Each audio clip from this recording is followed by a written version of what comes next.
14절에서부터 17절까지의 말씀입니다. 신약성경 243페이지고요.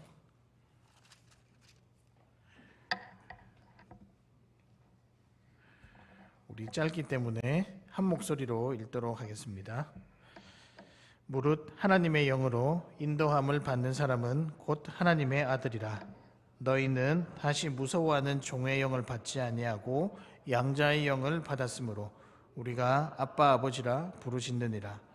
성령이 친히 우리의 영과 더불어 우리가 하나님의 자녀인 것을 증언하시나니 자녀이면 또한 상속자 곧 하나님의 상속자요 그리스도와 함께한 상속자니 우리가 그와 함께 영광을 받기 위하여 고난도 함께 받아야 할 것이니라.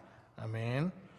지금 제가 10초 시간을 드릴 테니 오늘 읽었던 본문 중에서 비슷한 말이 무엇인가 한번 눈으로 한번 살펴보실까요? 쭉 나옵니다. 14절에도 있고 15절에도 있고 16절, 17절 있습니다. 네, 뭘까요? 좀 비슷한 의미가 있는데 14절에 보면 하나님의 아들, 15절에 양자의 영, 16절에 하나님의 자녀, 17절에 자녀 또는 상속자. 그래서 오늘의 말씀은 가족입니다. 오늘 이 말은, 이 단어들은 무엇을 지칭하는 말들일까요?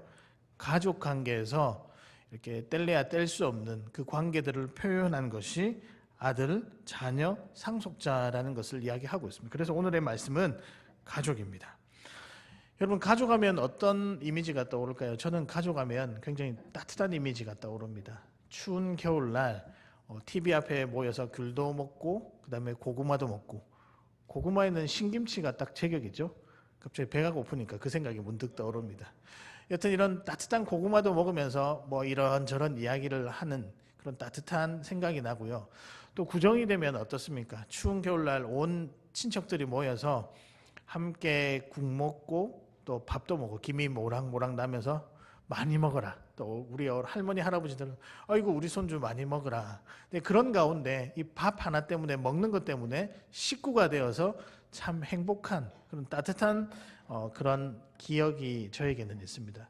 그러나 모든 사람이 이렇게 좋은 기억만은 있는 건 아니더라고요. 가족 때문에 또 상처받았던 것, 어릴 적 상처로 인해 힘들어하고 여전히 만나면 조금 부담스럽고 불편해하는, 그래서 애정이 아니라 애증의 관계다라고 할 만큼 그럼 좀 부담스러운 그 관계도 가족 가운데 있는 것 같습니다. 그러면서 이런 기도 제목을 제가 이제 듣게 되거든요. 이번 명절에 가서는 서로 싸우지 않게 해주세요. 목사님 기도해 주세요라고 하면 한편으로는 기도하면서도 마음이 조금 무겁다. 왜냐하면 제가 이때까지 자라왔던 가족은 참 그런 가족이 아니었는데 또 상황에 따라 여러 가지 형편에 따라 다를 수 있다 하니 가슴이 아픕니다. 그러면서 마음속에 이런 생각이 한 가지 남을 것입니다.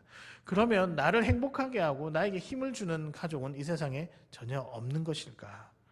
여러분 어떻게 생각하십니까? 있을까요? 없을까요? 근데 가족이란 것을 우리가 피부치라고 하는 이 관계에서만 한정 짓지 말고요. 조금 더 훅 한번 넓혀보자고요. 믿음과 그 다음에 우리 삶 전체와 우리 인생을 충분히 펼쳐보았을 때 가족이 저는 분명히 있으리라고 확신합니다. 그 가족 중에 이름 붙여 볼 만한 가족이 뭘까요? 하나님 가족이라는 거죠. 우리 하나님께서 여러분과 가족 되기를 원하십니다. 그 하나님은요, 여러분이 가족이어서 실수하고 또 실패하고 때론 때를 부리고 때론 마음을 아프게 한다 해도 화내지 아니하시고 끝까지 기다려 주시고 또 우리의 형편을 헤아려 주시려고 기다려 주시고 마음 함께 해 주시는 살아계신 하나님, 하나님 가족이라고 하는 관계가 우리에게 영원히 지속되는 그 모습으로 지금 우리 앞에 나와 있다는 것입니다. 그래서 하나님의 우선순위는 사실 사람에게 있습니다. 우리 사람이 자녀된 우리가 행복하기를 바라고 자녀된 우리가 잘 살기를 바랍니다. 그리고 우리가 힘들거나 또 다치거나 어려움 가운데 있으면 그냥 계시는 것이 아니라 나셔서 보호해 주시기도 하고 인도해 주시기도 합니다. 그래서 교회의 가장 중요한 사회 권리가 무엇이 되어야 하는가? 저는 하나님 사랑, 이웃 사랑, 이걸 바꿔서 사람과 공동체라고 하죠. 여튼 사람을 귀하게 여기고 우리에게 주신 공동체를 하나님 주신 가족이라고 생각하고 품어가고 만들어가고 세워져 가는 것이 하나님께서 이 땅을 향한 사역의 원리라고 생각합니다.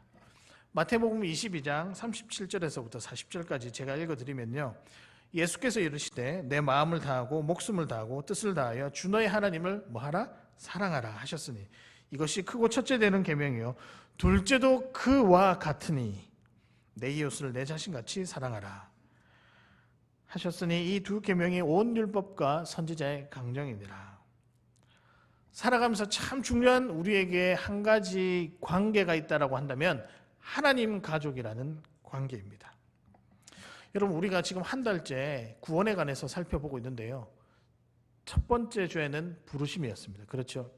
자, 살짝 복습 한번 해볼까요? 부르심 앞에 숨겨져 있는 단어가 뭘까요? 세 자입니다. 유효한 부르심.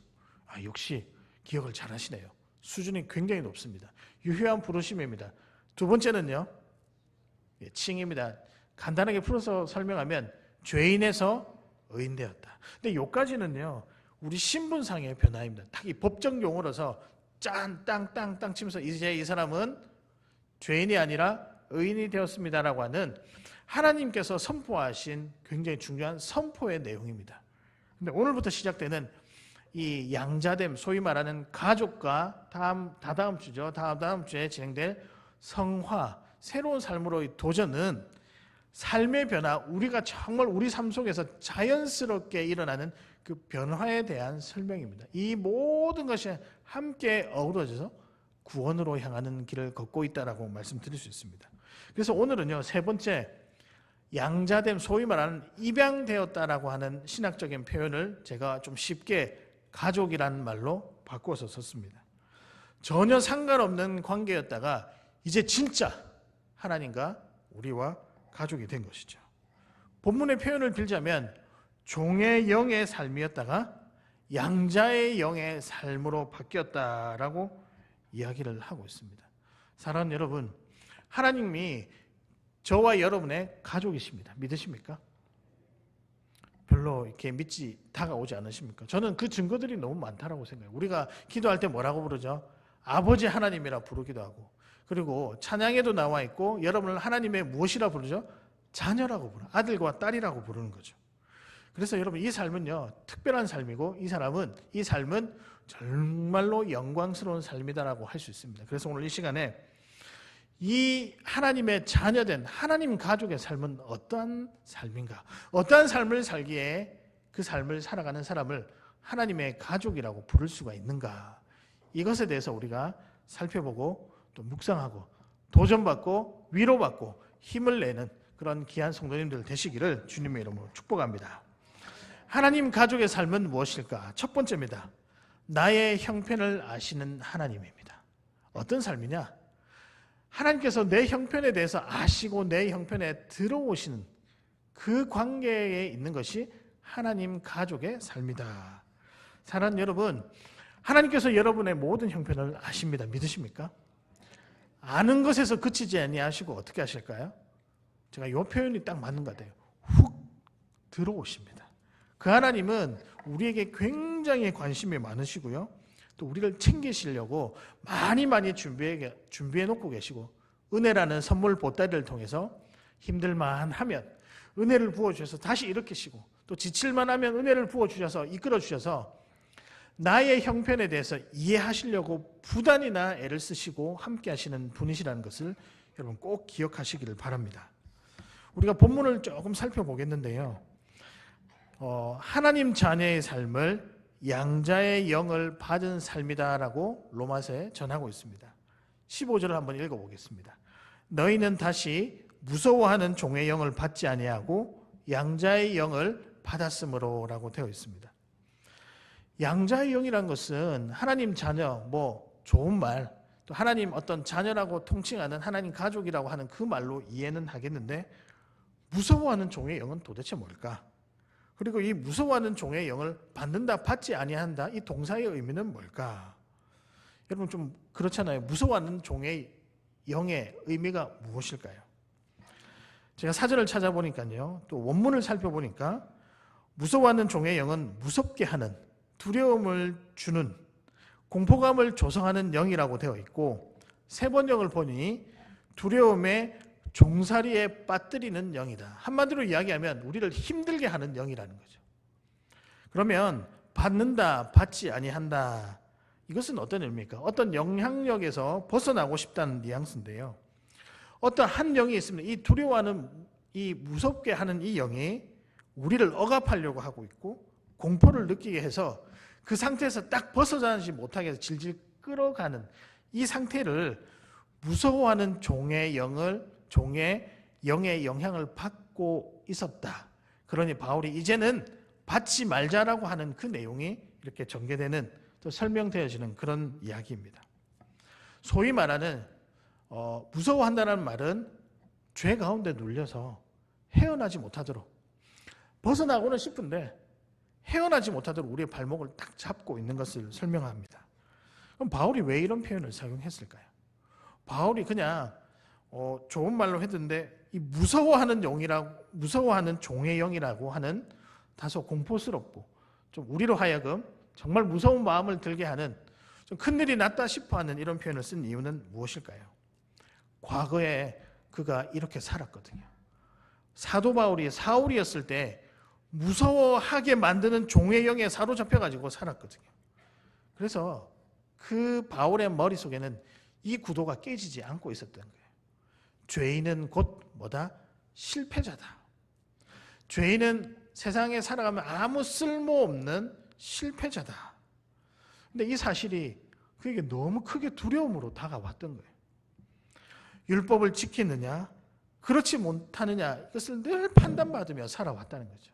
누군가 사람들이 본다, 그러면 기도해야 되고, 누군가 나를 의식한다, 말씀 읽는 척을 해야 되고, 늘 그렇게 부담 가지고 살아왔다는 거죠. 정말 내가 기도하고 싶어서, 말씀을 읽고 싶어서 말씀 신앙생활을 한 것이 아니라 누가 이걸 안 지키면 혼내니까, 그리고 누가 이걸 안 지키면 실패자라고 낙인 찍어 버리니까 그게 너무 싫었던 거예요.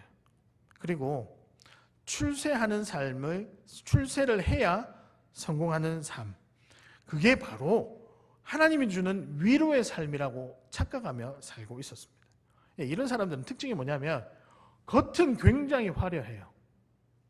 그러나 내면은 썩어 문드러져서 절망 속에 엎어져서 일어날 기미가 전혀 보이지 않는, 소위 죄의 종노릇, 죄의 꼬피에 물려서 질질 끌려 살아가고 있는 자들의 모습입니다.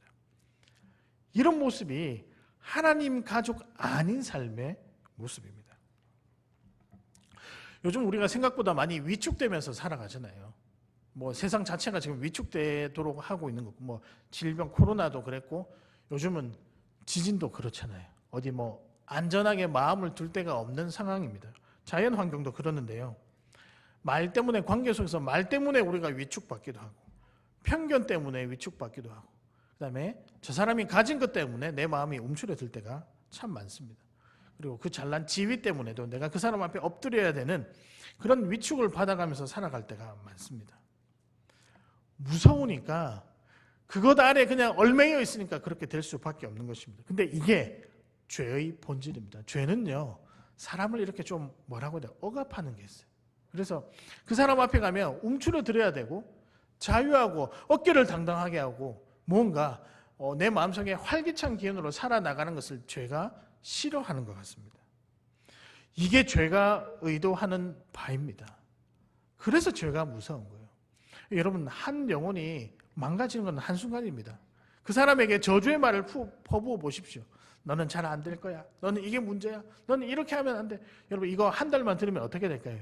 그냥 폭삭 무너져 내릴 거예요. 이게 죄가 의도하는 바입니다.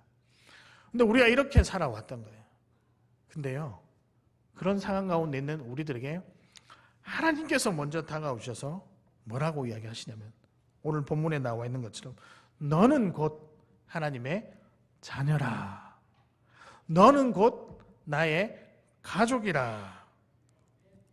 이렇게 하시면서요, 말만 하시는 게 아니고 자녀들을 가만히 놔두지 않는 거예요.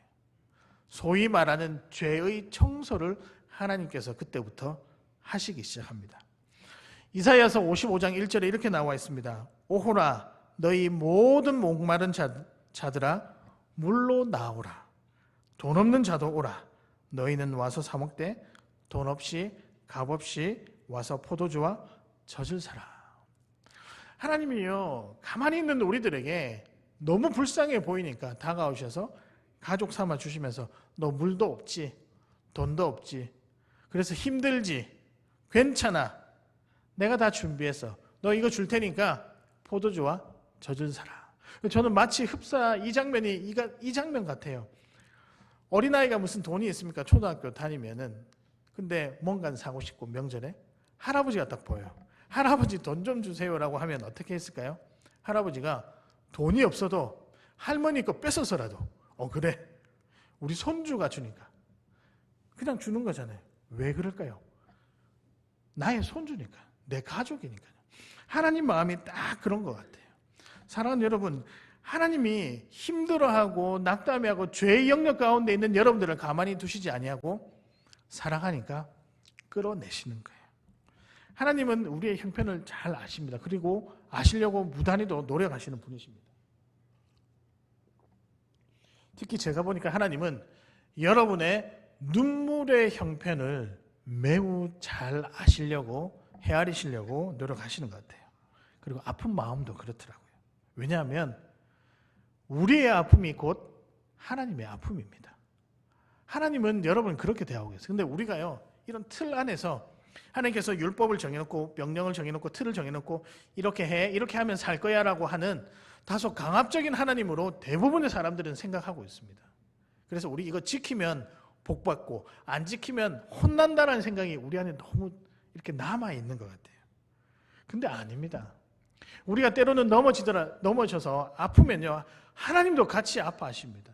하나님은 공감의 하나님이십니다. 먼저 우리에게 질책하시는 하나님이 아니라 너 많이 힘들지? 내 자녀인데 아이고 나도 얼마나 마음이 아프겠니? 먼저 이렇게 우리의 마음을 공감해 주시려고 다가오는 분이십니다. 즉 여러분의 형편을 너무 잘 알고 여러분의 형편을 잘 알고 싶어 하시고 아는 것에서 그치는 것이 아니라 들어와서 해결해 주시려고 하시는 분이 가족된 살아계신 하나님이십니다. 여러분 이렇게 되는 거겠죠. 와라 와라 사랑하는 아들과 딸아 와라 내가 다 안다. 하나님 뭘 다 알아요? 아니 근데 다 알아. 근데 하나님 정말 다 아시는 것 같아요. 너 많이 위축되었구나. 근데 값없이 포도주와 젖을 살 수 있도록 내가 도와줄게. 여러분 이런 하나님이 여러분 뒤에 계십니다. 얼마나 든든합니까? 여러분 그래서 가족이라는 건요 뗄래야 뗄 수 없는 관계입니다. 저희 딸이 그렇습니다. 저한테 항상 질문하는 게 아빠한테는 이모와 고모가 너무 많다. 한 30명쯤 된다. 아니 다 어디 계세요? 제 모교회에 가면 저는 다 집사님 어릴 때부터 태어날 때부터 자랐기 때문에 저는 모두 다 이모예요. 이모가 성인 다 달라요. 고모는 있어요. 제가 강씨들만 뽑아서 고모라고 따로 분류해서 부르시는 분들이 있거든요. 근데 가면 집사님이라 권사님이라 안 하고 장로님이라 안 하고 삼촌이라 부르게 하고 고모라고 부르기도 하고 이모라고 부르기도 하고. 근데 그분들이 한 번씩 아이고 잘 왔다라고 했었을 때 용돈 한 번 주거나 뭘 챙겨줄 때 기분이 어떨까요? 너무 좋은 거예요. 근데 정말 내가 힘든 가운데 있었는데 그냥 툭 지나가면서 이 녀석 왜 이렇게 어깨가 처져 있어 툭 치고 가면 기분이 어떨까요? 무관심할까요? 아니요. 왠지 모르게 뭔가 약간 힘이 나는 거예요. 하나님은 우리의 형편을 다 아시는 분이십니다. 믿으십니까? 그 하나님이 우리를 어떻게 삼아 주셨다고요? 가족 삼아 주셨다는 사실입니다. 사랑하는 여러분, 가족 되신 그 하나님께서 여러분의 형편을 잘 아시고자 합니다. 아니 하나님과 우리가 가족이 되었으니 그 하나님께서 우리에게 다가오셔서 먼저 하시는 일이 우리의 형편을 헤아리는 것입니다. 사랑하는 여러분, 그 형편을 헤아리는 여러분이 그 하나님이 여러분의 가족입니다. 이것을 믿으시고 굳건하게 어깨를 펴시고 살아나가시는 우리 귀한 창원교회 성도님들 되시기를 주님의 이름으로 축복합니다. 하나님 가족의 삶은 무엇인가? 두 번째입니다. 거룩한 고난의 삶으로입니다. 조금 앞선 메시지와는 결이 조금 다른데요. 앞선 메시지는 위로하는 메시지였다고 한다면 이 두 번째 메시지는 이제 우리가 어쩌면 어려움 속에 있을지 모른다라고 하는 불안감이 살짝 들게 하는 메시지입니다. 고난, 그 누구도 입에 떠올리기 싫은 내 형편은 고난과는 전혀 멀었으면 좋겠다라고 생각하지만 여러분, 하나님 가족이라는 이유만으로 우리에게 고난이 다가올 수 있다는 것도 기억하시길 바랍니다. 그러나 여기서 제가 소망의 메시지를 전달한다면 고난이라는 것 앞에 어떤 글자가 숨겨져 있다고요? 거룩한 고난이다. 즉, 이 고난의 순간을 통과하고 나면 고난이라는 단어는 사라져버리지만 어떤 단어만 남는다고요? 거룩함이라고 하는 단어만 남는다. 이게 하나님께서 하나님 가족된 삶이 우리에게 허락한 거룩한 고난의 삶입니다. 사랑하는 여러분, 그렇기 때문에 때로는 믿음 때문에 고난받는다 하더라도 무너지지 마시고 견디시고 일어나시고 굳건하게 걸어가시는 여러분 되셨으면 좋겠습니다. 제가 이제 갓 예수님을 믿기 시작한 분들에게 항상 마지막에 복음을 전하면서 던지는 메시지가 있는데요. 이 말씀입니다. 저기 선생님, 예수님을 잘 믿어도 고난이 올 수 있습니다. 여러분 어떻게 생각하십니까? 예수님 우리는 이렇게 배웠잖아요. 저는 신앙 양심상 예수님 믿으면 복 받습니다라고 끝내지 못할 것 같아요. 왜냐하면 성경에 그렇게 나와 있거든요. 하나님의 자녀들에게도요, 예수님을 잘 믿지만 고난이 반드시 온다라고 이야기를 하고 있습니다. 오늘 읽었던 본문에 그렇게 나와 있지 않습니까? 17절 보면 자녀이면 또한 상속자, 곧 하나님의 상속자요 그리스도와 함께 상속한 상속자니 우리가 그와 함께 영광을 받기 위하여 무엇도 함께 받아야 할 것이다. 고난도 함께 받아야 할 것이다. 사랑하는 여러분, 예수님 잘 믿어도 고난이 올 수 있습니다. 이게 무시하면 복음은 반쪽짜리가 되는 거예요. 왜 그러냐면 고난이 오지만 제가 앞에 고난 앞에 어떤 단어가 숨겨져 있다고요? 거룩한 고난. 그러면 고난을 빼버리고 나면 다시 말씀드리지만 무엇만 남는다고요? 거룩. 이것이 진짜 우리의 모습입니다. 그렇기 때문에 고난은요, 어쩌면 조금 부딪혔을 때 이겨낼 수 있도록 하나님께서 방법도 마련해 주셨을 뿐만 아니라 이겨내도록 힘을 주시고 이겨냈을 때 훨씬 더 좋다라는 것을 여러분 마음 한켠에는 꼭 새기시기를 바랍니다. 분명히 고난을 이겨내면 그때까지 걸어왔던 삶이 굳건해질 것입니다. 왜냐하면요, 하나님이 우리의 가족이시기 때문에 고난을 겪고 고난 가운데 머물러서 넘어지라고 절대 그렇게 하실 분이 아니십니다. 여러분, 아이랑 함께 걸어가다가 아이가 넘어지면 아빠가 잘 넘어졌다. 네가 앞을 똑바로 못 봐서 넘어졌을 거야. 그렇게 하십니까? 그렇게 하는 사람이 있으면 제가 혼을 내드릴게요. 여러분들아, 나한테 신고해. 그럼 내가 혼을 내드릴게요. 아버지, 어머니들은 그런 분이 아니에요. 넘어지면 어떻게 할까요? 화들짝 놀라가지고 애를 그냥 바로 그거 하잖아요. 고난이 있었습니다. 넘어지는 고난이 있었지만 그 하나님이 들고 일어서시니 어떻게 됐을까요? 아픈 거는 아프지만 점점 아파지지도 않을 뿐더러 마음도 위로받고, 이분이 우리 아빠가 정말 나에게 관심이 많고 나를 너무 사랑하는구나. 이건 자동적으로 느껴지는 거예요. 이게 무엇이냐? 거룩한 고난의 삶, 하나님 가족에 겪어야 할 고난이라는 것입니다. 물론 그러나 제가 여러분들에게 대놓고는 말 못할 것 같아요. 사랑하는 성도 여러분, 고난을 여러분 받으십시오. 저 그러고 싶지 않습니다. 저는 개인적으로 여러분들이 고난이 없었으면 좋겠어요. 그리고 하나님도 여러분이 고난 받는 것을 별로 내켜 하시지 않을 것 같아요. 그러나 오늘 본문의 17절, 좀 전에 읽었던 17절에 하나님의 자녀 상속자가 되었기 때문에 동일하게 주님이 겪었던 고난도 겪게 된다는 것을 말씀하고 있습니다. 고난을 함께 상속받아야 한다? 한번 질문 드릴게요.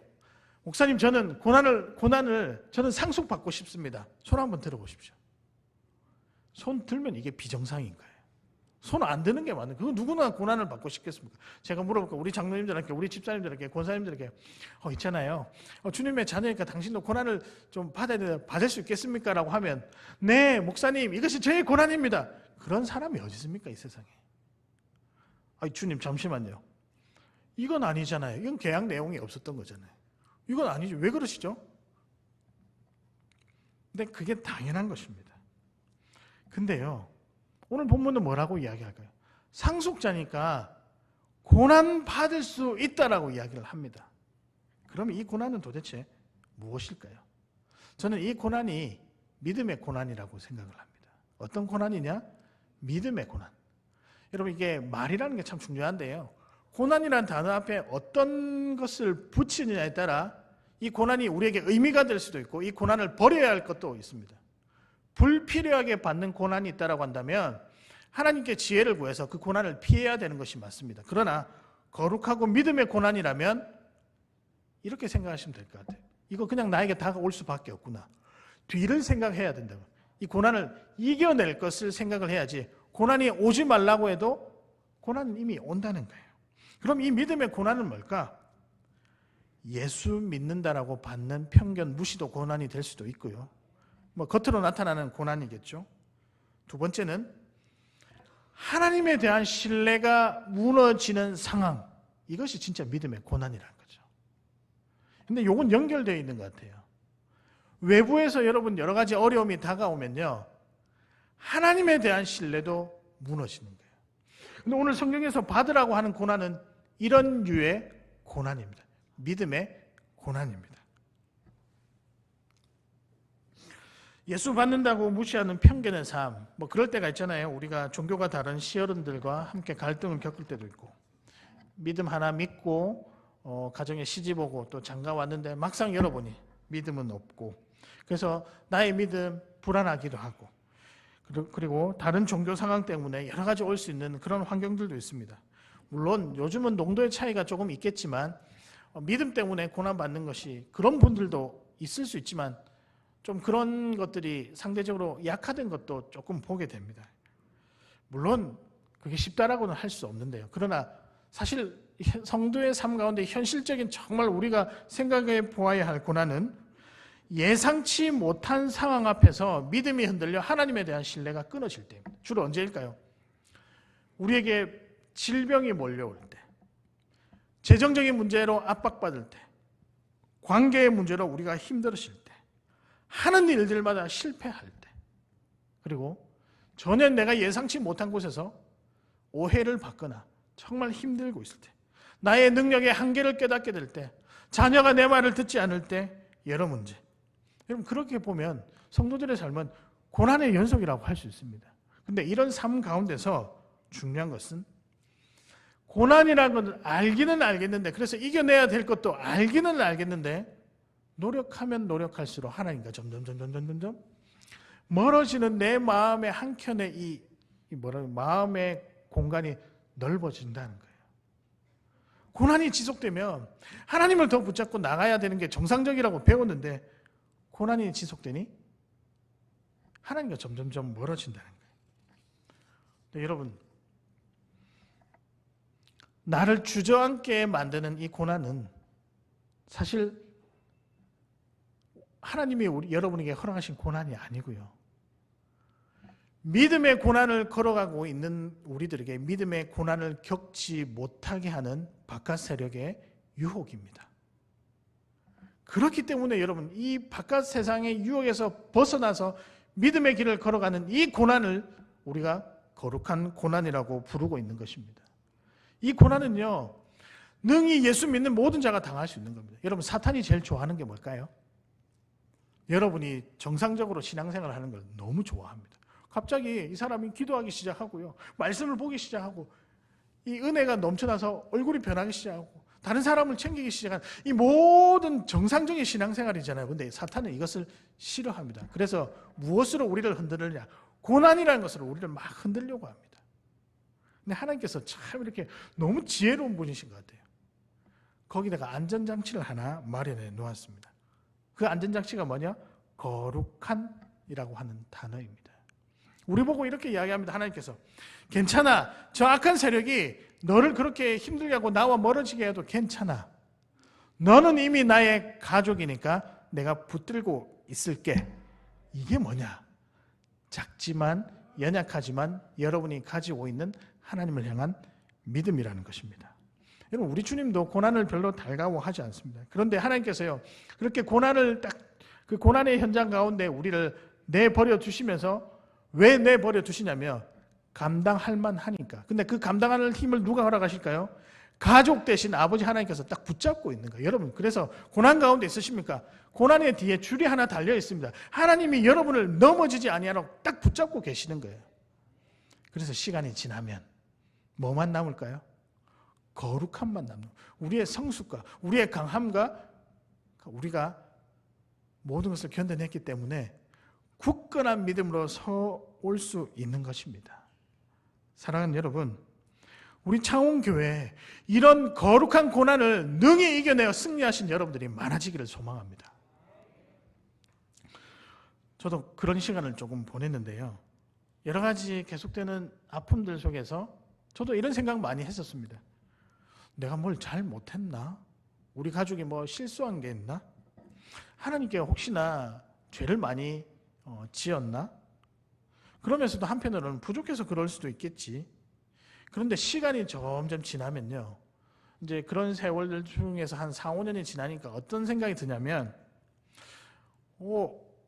세상이 우리를 괴롭히는 것 같다. 세상이 우리가 잘 되는 꼴을 못 보는 것 같다. 이런 제 마음에 확신이 들었습니다. 세상도 우리를 두려우니까요, 우리를 무너뜨리려고 하는 거예요.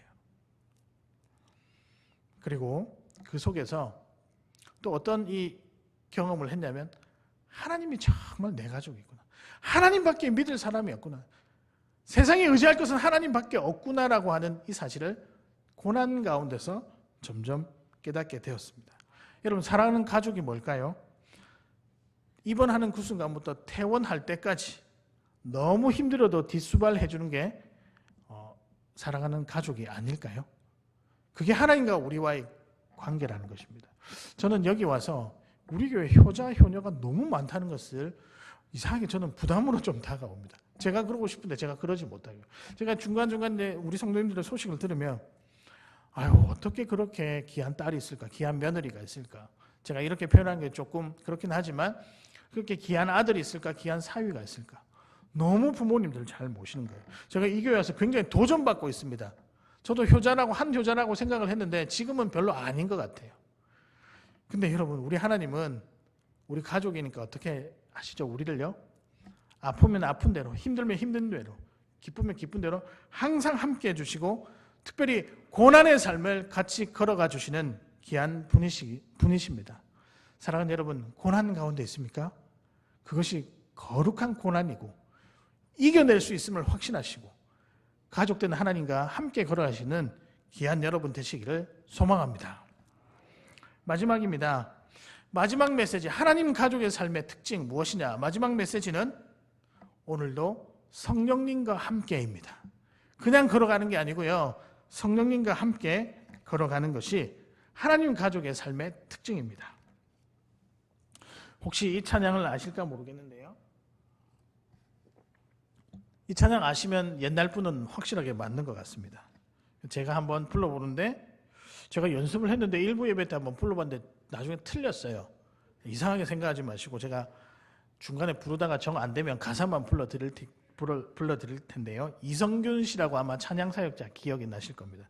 혹시 찬양 아세요? 한 걸음 두 걸음. 제가 살짝만 불러볼게요. 한 걸음 두 걸음 골목길 걸을 때 들려오는 찬양 소리에 어깨를 흔들며 밤하늘 보면은 우리 주님 내온 십자가. 여러분의 표정이 너무 안 좋으셔서 여기서 그만해야 될 것 같아요. 예. 제가 이제 이 찬양 아시는 분이 있으시죠? 제가 어릴 때 많이 불렀었는데 그 가사에 이렇게 나와 있는데, 아무리 바라보고 바라보아도 그 사랑 알 수가 없어. 기쁜 날을 주신 나의 예수님, 나 항상 흥에 겨워요. 나는 예수님이 정말로 좋아요. 나 항상 사랑할래요. 저는 이게 딱 오늘도 성령님과 함께 걸어가는 삶의 축약본이라고 생각합니다. 집에 가셔가지고 유튜브로 제가 이렇게 설교 시간에 말씀드린 찬양은 한번 들어보시길 바랍니다. 그러면은 여기 여운이 남아요. 한 주간의 설교는 제가 그래서 여운이 남도록 늘 준비를 하는데 이 찬양이 아마 여운에 남을 것 같아요. 저는 이 대목에서 뭐가 참 좋냐면 한 걸음 두 걸음 골목길 걸을 때 들려오는 찬양 소리에 제가 왜 이 장면을 참 좋아하냐면요. 제가 어릴 적 기억합니다. 5살 때부터 부산의 서대신동이라는 곳에 살았습니다. 그래서 제 모교회가 부민교회라는 곳인데요. 항상 아버지가 8시 50분이 되면 저를 데리고 한 10분간 걸어서 가는 교회까지 기도하러 갔었습니다. 근데 그 골목길이 어릴 때니까 무섭잖아요. 근데 그때 불렀던 찬양이 항상 뭐였냐면 이 찬양은 아니고요. 내 평생에 가는 길 수운타나요. 늘 잔잔한 강 같든지. 그때 어르신들은 다 그렇게 많이 힘드셨던 것 같아요. 여러분 잘 지내오셨습니다. 여러분 축하드리고 격려합니다. 정말 잘 지내오신 것 같아요. 근데 그때마다 어떤 느낌이 나냐면 하나님이 정말 나와 함께 하시는 것 같네? 맞아요. 지금 오늘도 저와 여러분의 삶에 성령님께서 함께 걸어가십니다. 여러분의 찬양이나 여러분의 기도나 여러분의 말씀이나 여러분의 삶을 통해서 함께 걸어가십니다. 16절에 보면 성령이 친히 우리의 영과 그 다음에 더불어라고 이야기를 하고 있습니다. 우리가 하나님의 자녀인 것을 증언하시나니 누가 우리가 가족임을 증명해 주실까요? 하나님이 증명해 주시는데 그 하나님이 더불어 살아가신다니까요. 영어로 with라고 함께라고 하죠. 함께 살아간다는 거죠. 여러분 그렇기 때문에 하나님은 저와 여러분의 가족으로서 지금 함께 살아가고 계십니다. 그 증거로 보혜사 성령님을 우리에게 보내주신 것이죠. 제가 참 좋아하고 존경하는 은퇴하신 장로님, 권사님 부부가 있습니다. 어제도 장로님 생신이셔서 통화를 했는데요. 그분은 따님이 2명이고 아들이 없습니다. 그래서 제가 처음에 이제 사역하러 왔었을 때 아들이 없다고 저를 친아들 삼고 싶다라고 이야기를 하시더라고요. 그리고 그때부터 정말 아들로 대해주시더라고요. 그분 따님하고도 제가 누나 부르면서 누나 집사님하고 부르면서 정말 가족같이 지냅니다. 피 한 방울 섞인 자들이 아닙니다. 그런데요, 저는 그분을 누구보다도 저희 아버지라 어머니라고 생각하고 있고 그분도 저를 그렇게 대하고 있습니다. 근데 가족이 되니까요, 참 감사한 것이 저나 저희 집사람이나 저희 딸이 아프면 권사님이 제일 먼저 연락이 오셔서 먹을 반찬은 있어? 라고 물어보십니다. 그리고 일주일 내도록 반찬도 싸주실 때도 있고요. 저희 집사람이 임신했었을 때는 진짜 한 주도 거르지 아니하고 반찬을 챙겨주셨던 엄마니까요. 근데 우리가 사람이 알잖아요. 이 사람이 인사치레로 이렇게 하는 건가? 아니면 그냥 목회자니까 잘 섬기려고 하는 건가? 근데 그게 아니더라고요. 저는 그분을 정말 가족으로 생각하고 있습니다. 제가 가장 힘들 때, 저희 집사람이 좀 아팠을 때 그러시더라고요. 많이 이렇게 고민하고 있는데 장로님이 한 날은 불러내셔서 이렇게 하시더라고요. 강 목사, 걱정하지 마라. 네 뒤에 하나님도 있지만 우리도 있다 아이가. 이분이 경상도 분이시거든요. 우리도 있다 아이가. 얼마나 여러분 위로가 되는지 몰라요. 재정이 모자라냐? 걱정하지 마라. 우리가 있다 아이가. 마음이 힘드냐? 우리가 있다 아이가. 기도할게. 저는 이게 성령님의 역할이라고 생각합니다. 여러분 힘드십니까? 성령님께서 이렇게 이야기하십니다. 토닥토닥. 있잖아. 내가 있으니까. 걱정하지 마. 힘내. 이 고난 이겨낼 거야. 그래 고난 떼버리자. 나중엔 거룩함만 남는다니까. 이 사실 내가 알려줄게. 힘이 될 거야. 요한복음 14장 16절에서부터 18절까지 이렇게 나와 있습니다. 내가 아버지께 구하겠으니 그가 또 다른 보혜사를 너희에게 주사 영원토록 너희와 함께 있게 하리니 그는 진리의 영이라 세상은 능히 그를 받지 못하나니 이는 그를 보지도 못하고 알지도 못함이라. 그러나 너희는 그를 아나니 그는 너희와 함께 거하심이요 너희 속에 계시겠습니다. 그 다음 말이 너무 위로가 되는데요. 요한복음 14장 18절에 내가 너희를 고아와 같이 내버려 두지 아니하고 너희에게로 오리라. 오리란 말이 함께 한다는 것입니다. 보혜사 곧 성령님이십니다. 그분이요, 여러분을 고아와 같이 내버려 두는 게 아니라 함께 하신다니까요. 우리가 하나님을 아버지라 부를 수 있는 것도 그분이 우리에게 가족이라는 것을 확신하는 것도, 그리고 그분이 내가 기댈 수 있는 분이라는 사실도, 또 여러분이 때로는 고난의 길을 거룩한 고난의 길을 묵묵히 걸어갈 때도 또 고난을 견뎌내어 승리할 수 있는 것도 성령 하나님이 함께 하시기 때문입니다. 여러분 그러고 보면요, 우리의 인생은 기적이라고 할 수 있습니다. 일어나는 것도 기적이고, 숨을 쉬는 것도 기적이고, 물을 먹은 것도 기적이고, 밥을 먹은 것도 기적이고, 그리고 집에서부터 옷 입고 이까지 예배 드리러 온 그 순간까지 걸어온 것도 기적이고, 차를 타고 왔는데 다치지 아니한 것도 기적이고, 지금 눈을 떠서 하나님 아버지를 바라보고 말씀을 듣는 것도 기적입니다. 그래서 여러분 태어난 것도 기적이고 죽는 것도 기적입니다. 하나님께서 다 보호하십니다. 그리고 맨 마지막에 이 죽음으로 끝나지 아니하고 영원한 생명으로 들어갈 수 있도록 구원의 은혜를 베풀어 주셔서 함께 걸어가 계십니다. 왜 그럴까요? 가족이니까요. 저와 여러분도 가족이 되었으면 좋겠습니다. 제가 이번 주에 생각을 좀 많이 했었어요. 왜냐하면 뭔가 이렇게 좀 익숙해지기는 하는데 제 마음속에 이번 주부터 약간 더 많이 친해지고 싶다, 더 많이 알고 싶다, 그런 생각들이 많이 드는 거예요. 저도 살러 왔다라고 분명히 말씀드리고 있고 살기 위해서 조금씩 단계를 옮기고 있는데 오늘 이 말씀 들으니까 그렇더라고요. 그렇다고 제가 너무 또 살기 위해서 여러분에게 삐질 수도 있고요, 짜증낼 수도 있을 수도 있을 것 같아요. 근데 그 가족이니까 그럴 수 있을 것 같아요. 사랑하는 여러분, 하나님이 우리의 가족이십니다. 믿으십니까? 이 말씀이 오늘 하루 살아가는데, 내일을 살아가는데, 모레를 살아가는데 여러분의 가장 큰 힘이 되기를 주님의 이름으로 축복합니다. 말씀을 정리하겠는데요, 오늘의 말씀은 가족입니다. 하나님 가족의 삶은 무엇일까? 첫 번째는 무엇일까요? 네, 나의 형편을 아시는 하나님. 하나님이 여러분 형편을 다 아십니다. 그러니까 우리가 뭐 하면 되죠? 기도하면 됩니다. 다시 기도의 자리로 나오시기를 바랍니다. 두 번째입니다. 조금 다른 결의 메시지인데요, 두 번째는 거룩한 고난의 삶으로. 고난 빼버리고 나중에 뭐만 남는다고요? 거룩만 남는. 이게 하나님께서 원하시는 큰 그림입니다. 그 다음에 마지막은 오늘도 성령님과 함께입니다. 오늘 하루 여러분의 발걸음이 좀 달랐으면 좋겠습니다. 저는 개인적으로 성도님들을 볼 때 제일 먼저 보는 건 여러분의 표정을 제일 먼저 봅니다. 대부분 거기서 표정 가운데서 읽을 수 있을 것 같아요. 근데 우리 경상도 분들은 좀 포커페이스가 있는 것 같아요. 힘이 들어도 뭐 기분이 안 좋아도 뭐 고민이 있어도 알 수가 없어요. 표정을 좀 달리 짓는 것도 필요한 것 같아요. 기쁘면 뭐 해라? 기뻐라. 슬프면 울어라. 그래서 제가 우리 청년들을 만나면 제가 하는 이야기가 있습니다. 야, 어떤 사람이 되기를 원하느냐? 예상할 수 있는 사람이 되어야 된다. 그 사람이 그런 사람과 오래 간다는 거예요. 아니, 화가 났는데 가만히 있으면 그럼 뭐 어떻게 하라고요? 갑자기 삼천포로 살짝 빠졌습니다. 다시 돌아와서 하나님 가족 되는 거룩한 삶은 표정에서 나타나는 거예요. 발걸음도 기뻐야 되고 즐거워야 됩니다. 여러분, 그것이 우리들의 삶이라고 생각합니다. 오늘은 양자됨, 즉 가족에 대해서 살펴보았습니다. 우리가 은혜 가운데 살고 있잖아요. 하나님의 계획 가운데 가족이 되었습니다. 그러니 여러분 당당했으면 좋겠습니다.